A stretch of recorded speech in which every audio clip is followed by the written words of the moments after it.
Yeah, Kelsey and Jackie, you said some of those details already, but Keon King, that 21-year-old, he was formally arraigned this afternoon on a whole bunch of charges, those new charges. That does include murder. He's being held without bail tonight. Like you said, the medical examiner releasing findings this morning as well, saying that Kada Scott was shot to death. This investigation is far from over, as there are more things that have to happen and unfold.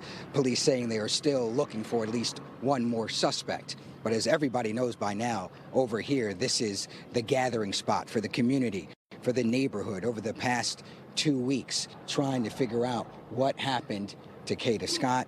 Right now, we are starting to learn a whole lot more about the days before and after she was killed.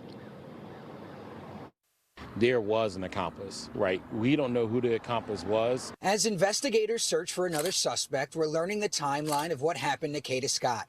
On October 3rd, according to the criminal affidavit, someone stole a black Hyundai from 6600 Sprague Street around 11:30 at night. The next morning at 10:07, suspect Keon King receives a text from Kada, "Kidnap me again." And he says, "Better be up too." Documents state they made a plan to meet, and nearly 12 hours later, there were 12 calls between King and Kada between 9:25 at night and 10:12. The last text was at 10:09 from Kada saying, "CM when you hear." Soon after, investigators say her phone stopped all contact with the network at 10:24 at night. Her phone shows Kada traveled between Chestnut Hill, where she worked and went missing, and the Aubrey Arboretum. Minutes later, at 10:28, the car ends up at the recreation center next to the old Ada Lewis Middle School and stayed there for a day and a half.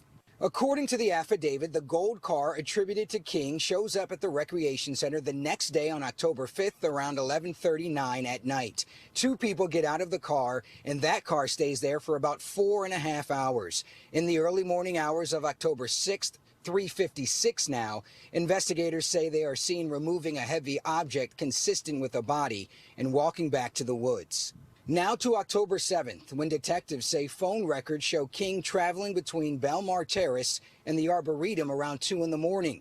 At 2:48 a.m., someone is seen running from the rec center to King's car and driving off. 43 minutes later, crews respond to 74th Avenue for the stolen car on fire. On October 10th, the documents show King dropped off the gold car at the condo complex in East Falls, looked in the trunk, and left. The 14th, the DA announces kidnapping charges, and King turns himself in. The very next day, investigators find Kada's belongings at the old school, and they locate the gold car. On October 18th, following a very specific tip, her body is discovered in a shallow grave. That's what people are feeling. They're feeling like this is a family member. Yeah, a lot of people feeling that way. This case, of course, has deeply resonated with so many. You're looking at the old Ada Lewis Middle School. On the wall, somebody spray painted the name Kada. That is new. We've been out here for a long time, but now Kada's name spray painted on this building.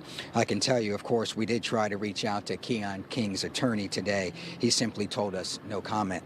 Well, coming up tonight at 5 o'clock, we do talk to Kada Scott's cousin.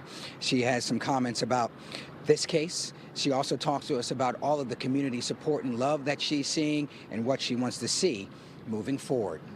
For now, we're live in East Germantown, Baskerville, NBC 10 News.